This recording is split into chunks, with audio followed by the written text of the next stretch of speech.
Please don't do it now. But if you go to the search bar on YouTube and you type in something like Toronto housing market, May 2025, what you're going to find, the results at least, what you're going to find is a lot of this, a lot of hyperbole, a lot of really pessimistic, negative stuff. Now, I mention that because, as we all know, certainly from the days of just the news being on television, if it bleeds, it leads. A very unfortunate statement, but true for the older viewers who certainly understand what I just said there. Doom and gloom does get clicks and views and a whole slew of pessimistic comments. Sweet heavens, look at some of these well, I mean, they're not mine, but that's okay. Look at some of these market updates and look at the bottom. You'll see so many negative comments. People telling me, oh, everything's going to crash. It's 1990 all over again. These kinds of things. And my question is, in this very specific Midtown update is, well, is it really that bad? See, just a few days ago, I did a housing market update. In fact, if you do that search, you'll find me in there, and you find that my information is a little bit different than some of this hyperbole and the existential crises that seem to pop up every other week in the housing market and otherwise. And so, that said, I understand exactly what some people who see this might feel, and this is how some people see realtors like myself. This is the classic Nielsen line, oh, I had nothing to see here, and everything else behind him was collapsing. It's a famous line, so I thought I'd throw it in there. So I assure you that's not the case, and I never want to make things sound better than they are. I don't want to look at the housing market, even though I'm a realtor, through rose-colored glasses. But nonetheless, is it actually really that bad out there? And you know what you need to know to be able to answer that is actual stats. So for you specifically, my beautiful Midtown people, welcome to the May 2025 housing market update, specifically for Midtown. If you need a full GTA breakdown, or maybe you want to forward it to somebody who might not be living in the Midtown area, I did do that a few days ago. It's a lot lengthier. It has a lot of stats in terms of all the history of freehold properties, condo properties, total properties in general. But in this market, I want to really narrow it down. I'm going to shorten it up a little bit, hopefully. And so in terms of answering a little bit of what that question, is it really that bad? I saw 6 homes. I think it was about 3 weeks ago or so, maybe a little longer. I was in Midtown. I try to regularly not only see you guys in person, some of you might remember me seeing me at the door just in the couple past week or two, but I try to check out homes as well to kind of keep abreast of how things are going. That's going to be interesting, interesting note there. So then I'm going to talk about Midtown market numbers versus the GTA. And that's important because, we hear some of these negative things, and GTA, and first of all, Canadian market, forget it. You got to go very specific. But even in the GTA, even in Toronto, there are pockets that are doing better than others. Midtown tends to do pretty well, but let's see how well it's been doing in the past little while. And I want to be, as always, as helpful as possible. So I'll mention some notes in terms of what buyers and sellers should be doing, in my very humble opinion. So onwards. As I always mention, before I get into the point, to the point there, my intent is to provide valuable information. Soon there's going to be a Midtown specific site that I'm putting up with a little bit of basic information. Obviously, you can contact me if you have questions about the home or market in general, or maybe some of these 20, 30, 40 condo buildings that are planned to be coming up in the area. I'm sure a lot of those will be stopped because of the way the market is right now. But nonetheless, hit the QR code. That's my little real estate experience. Hit like and subscribe if you're watching this on YouTube. And again, really trying to be specific. So listen, I appreciate your time. My information is at the bottom. Book 15 minutes with me, whatever questions you might have at the market. I'm not going to persuade you to buy or sell or anything, because you might just be more of a real estate specific question. Okay, so onwards. So I saw 6 homes. This was just I think end of last month or beginning of this month. I go out so often, but here's the point. And a little bit of encouragement. You guys could do some encouragement. Or with some encouragement. 6 typical homes for Midtown, detached, 3-bedroom and 4-bedroom. And I went to see them. So someone saw it in person as a realtor, just doing a viewing, and a couple I even went to open houses. I like doing that because I get to see the homes, talk to some of the local realtors and that kind of thing. I know some of them, which is great. So here's the thing. Of those 6 specifically, this is not indicative of the overall market or anything like that. I'm just telling you my experience specifically in your specific area. So I stole some pictures, borrowed some pictures. I narrowed them down so I don't want to have any people try to cross out some of the numbers and stuff. The point is, those are homes, and typical Midtown homes. Some were renovated, some were not as renovated. All were very clean. And Midtown, these homes are so beautiful in general. 3 of the 6 sold.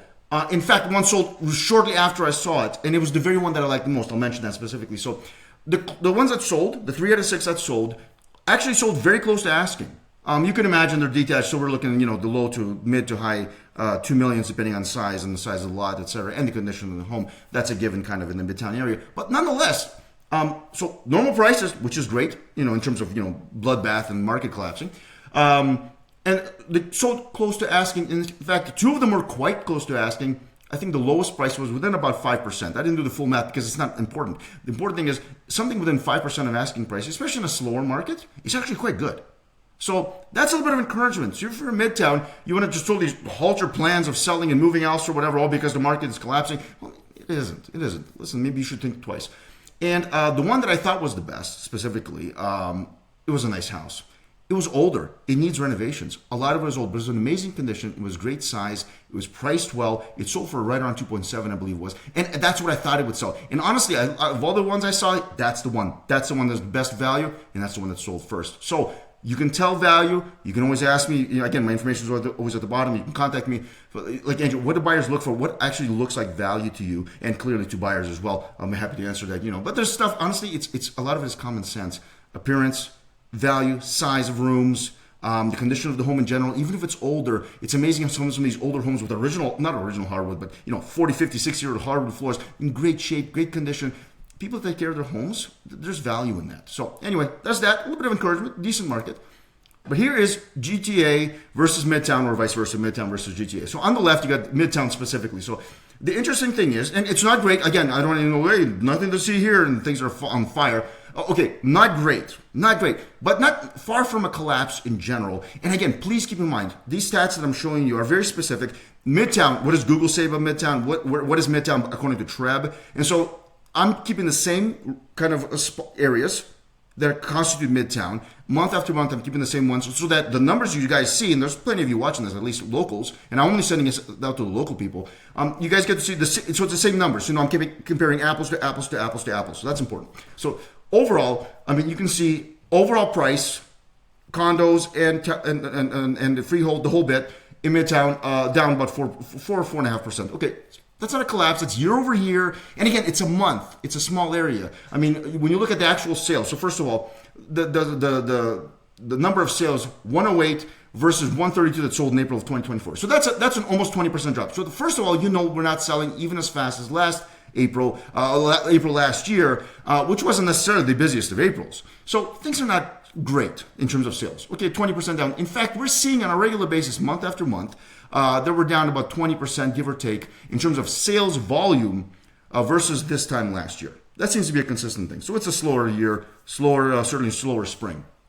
But again, the sample size is 108. That's not, thousands upon thousands in the GTA. This is just Midtown. So keeping that in mind, overall prices, again, down about 4.5%, which isn't a huge deal. Again, it could be the fact that a couple of, 2 or 3 more lower price homes or townhomes sold, and that skews the overall average price. So that's why I then narrowed down to freehold properties specifically. And this is down quite a bit. 17.5% is a lot. But again, please keep in mind, we'll see later how many actual detached semis and townhomes sold. And it's not like we're dealing with hundreds upon hundreds of homes. It's just, what is it? It's about 60 homes. So, keep that in mind. But again, we want to develop a theme here. So again, it's not a collapse. It's just a monthly thing. Average days of market is interesting. Now, this is average days of market in general, listing, property, that kind of thing. But overall, versus April of 2024, we're pretty close. We're up 20%, that's fine. But 12 and a half days to 15 days is not a big deal. So here's what I'm trying to show you, because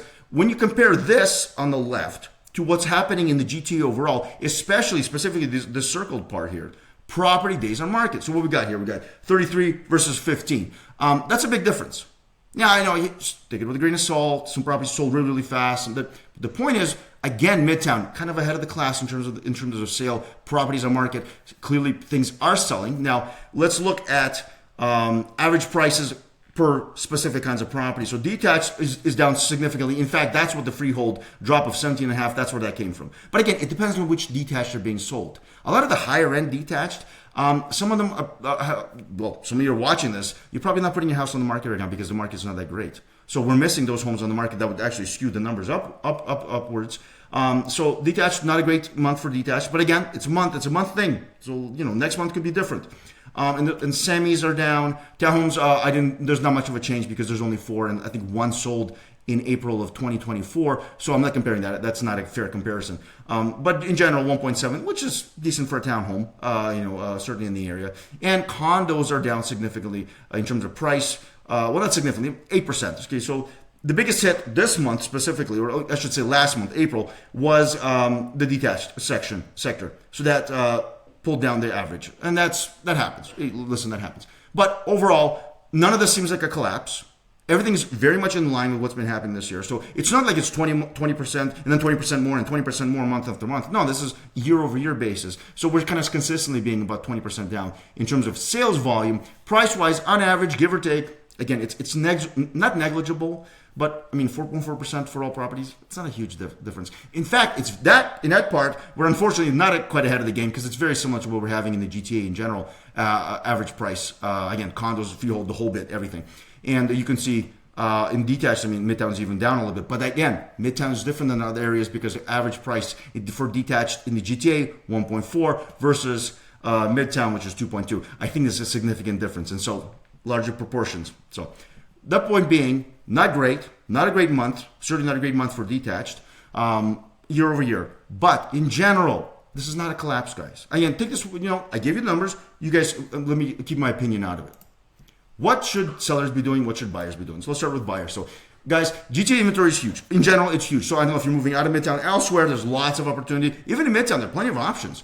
So homes are sitting, more than they used to be, even though days on market sometimes is fast because some things sell fast. There are great options and sellers are becoming more realistic. That's really, really big. I hate this idea of people waiting for, so sellers just lose their shirt on something. No. But in reality, sellers have, they have realistic expectations. Prices have become much more realistic in general, and there are plenty of great options. So I'm somewhat astounded, forgive me, that buyers are not taking advantage of this amazing time. Seriously, in the GTA in general, certainly in Midtown, you get some beautiful properties. I know I've been there, I've seen them. Anyway, overall, most interest rate forecasts still have more cuts. This latter half is from last month. It's the same exact thing. June, I think 4th it is, the next Bank of Canada announcement. Now, inflation is down in terms of the number, 1.7 I think it was, which is great. But the CPI, the core inflation is actually up a little bit. So I don't know which one Bank of Canada looks at more, what's really more important or not. Initially you think it's good news, but then you go, well, it's not as great news. So not sure yet as to what's going to happen with the Bank of Canada in June. But it's possible they have a cut. If not June, though, certainly there's going to be later. There's going to be plenty of cuts later. Everybody has us at 2.25 or 2% by the end of the year, or somewhere near that. We're at 2.75 right now, so that's at least 2 cuts of a quarter, maybe 3. That's going to speed up the market. It's going to pick up the market. So buyers, sincerely, don't get distracted. Pay attention to the numbers and stats. Know where you're at, but don't pay attention to the overhyped rhetoric. You can pause this, go back to the stats and show you. Those are the actual numbers in terms of Midtown. If you want, at the end of the video, I'll do a little link to the other video, the GTA-wide video. You can look at all the stats there if you're a stat person like me. If not, you can just switch forward to what should buyers and sellers be doing. Not overhyped, not rhetoric, not anything crazy, not giving you nothing to rose-colored glasses, but at the same time, not being pessimistic. And if you're looking in Midtown especially, but GTA-wide, I've got some connections as well in terms of inventory. Let me know if you're looking. I may know of off-market option or two. Why? Well, because some of you watching this have seen me hit the front door. And so you tell me, hey, listen, that neighbor's about to hit the market. Or you tell me, listen, we're not really interested right now. I mean, if somebody wants to buy the house, fantastic. But we're not doing it till later in the summer. Those are the kinds of people you might have access to if you're a buyer and you give me a shout. So that's buyers. Sellers, what you should be doing. This is really important. Sellers, please take heart. I don't know you, many of you. Sales are still up month over month. Things are happening. Don't get too discouraged. There are sales. Again, I showed you at least the 6 homes that I went out to see myself. Just as an example, I've seen a lot of homes since then. You have to be realistic, but don't be a doormat. I really mean this sincerely. Don't let people push you around. You should have a good listing agent who looks out for your interest and actually tells you, listen, this is the price. We're settled at this price. Let's not just give in to lowball offers right away. Let's not go into the sharks because there's always people lowballing. There are always people trying to get in and take advantage. Hopefully they're desperate and they have to sell the house. I hate that kind of thing. I really do. And sellers, don't be doormats. Wait. Especially if you're in living in Midtown, you probably have quite a bit of equity. You can be a little patient. Good. Don't be a doormat, but be realistic at the same time. In many cases, selling first is the way to go. That seems to be the case, depending on where you're moving as well. I've talked to a few of you that are moving out of province. Okay, that's a bit of a different thing. You got to figure out what's happening in New Brunswick or wherever you're going to. But the key is to know those numbers. Once you know those numbers, more than likely, because the market's not great, as obviously it is, I've showed that, you will want to sell first, especially with all the stuff that's available. So many options out there. If you're buying in the GTA or in Midtown, moving up, moving down, whatever, downsizing, lots of inventory, especially if you're moving down to a condo. If you're downsizing to a condo, definitely sell first. There's a lot of options for you. Ideally, price properly from the start. Don't get crazy. I know we all want the maximum for our homes. I guarantee you. That's always the case. I understand. But be realistic. Talk to your listing agent. If it's me, and we'll have a chat and listen, these are realistic numbers. We can maybe try this, but it has to make sense. We have to look at it from the buyer's perspective. If it makes sense, absolutely, it's possible. But if it doesn't, be realistic. Ideally, price properly from the start so you don't have a stigma. You're not on the market for months and months and months on end. And of course, get a proper listing agent. That's from last month. I'm going to include it every month. Honestly, the property's got to look good. You got to be able to show it. It can't be a problem showing it. It's got to have a, if it's got a stinky part in the house, that's got to be dealt with. You don't want any negative impressions, especially in this kind of market. When I'm seeing 7, 8 homes, well, that's a stinky house. That's not the impression you want. Or that's this in this house. You want to blend in with the good houses, or better yet, stick out for a good reason, not a negative reason. And obviously, marketing has a lot to do with that. So, as always, my Midtown people, I appreciate your time. I'll see you in the next month. Hit like and subscribe. Any questions, contact me. And eventually, I'm going to have that site up for Midtown real estate specifically. Just basic information. Again, not trying to do anything other than provide information that you could use in making the proper decision. And you get the numbers and the stats and not overhyped, hyperbole, and those kinds of things. So until June 2025, I wish you guys a fantastic rest of the month.